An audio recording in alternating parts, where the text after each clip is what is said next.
Bihar NDA में इन दिनों कुछ भी ठीक नहीं चल रहा है। जिस तरीके से पहले बीजेपी के प्रदेश अध्यक्ष कुछ बयान देते हैं, उसको लेकर चर्चाएं तेज होती है और इसी बीच अब एक बार फिर से जीतन राम मांझी ने बिहार एनडीए को लेकर एक बड़ा बयान दे दिया, जिसके बाद सियासी तूफान आना लगभग तय माना जा रहा है। बिहार के पूर्व मुख्यमंत्री और हम के राष्ट्रीय अध्यक्ष जीतन राम मांझी ने एक बार फिर से कोऑर्डिनेशन कमेटी की मांग कर दी है, जिसके बाद बीजेपी गुस्से में है।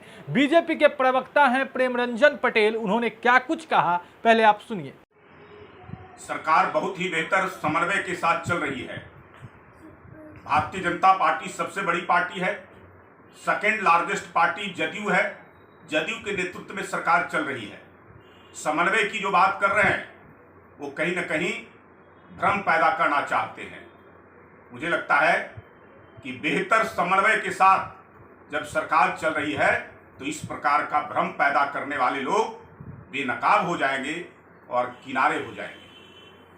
तो आपने सुना, प्रेमरंजन पटेल ने सीधे तौर पे कह दिया है कि ये जो कोऑर्डिनेशन की बात करते हैं, जो सामंजन की बात करते हैं, उन्हें पता होना चाहिए कि बहुत ही अच्छे कोऑर्डिनेशन से बिहार की सरकार चल रही है और ऐसे लोग जो बेवजह इस तरह की बात करते हैं वह जल्द बेनकाब हो जाएंगे। तो कहीं ना कहीं सीधे तौर पर मांझी को जोरदार जवाब दे दिया है बीजेपी नेता ने, बीजेपी के प्रवक्ता ने। आपको बता दें कि बीते दिनों जीतन राम मांझी ने सीधे तौर पर यह कह दिया कि बिहार में कोऑर्डिनेशन कमेटी जल्द से जल्द एनडीए में लागू किया जाना चाहिए। और इस कोऑर्डिनेशन कमेटी को लेकर आपको याद होगा कि जब वो महागठबंधन में थे तो बार बार यही मांग कर रहे थे और जब उनकी मांग पूरी नहीं हुई तो इसी के बहाने उन्होंने महागठबंधन छोड़ा था और एनडीए में शामिल हो गए। और एक बार फिर से अब एनडीए में कोऑर्डिनेशन कमेटी की मांग कर रहे हैं। उनके तरफ से यह बयान आया, उनके पार्टी के नेताओं ने इस मामले को लेकर भी बयान दिया, जिसके बाद सियासत तेज है।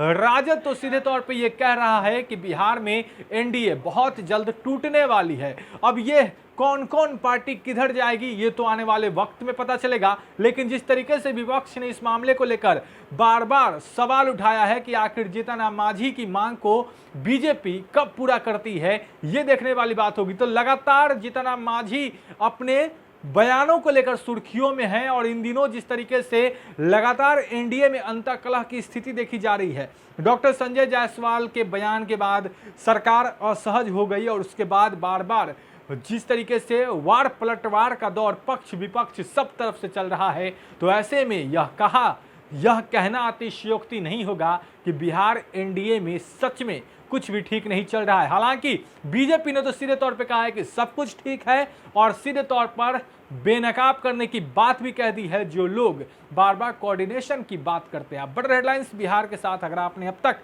हमारे चैनल को सब्सक्राइब नहीं किया है तो जल्द सब्सक्राइब कर ले। धन्यवाद।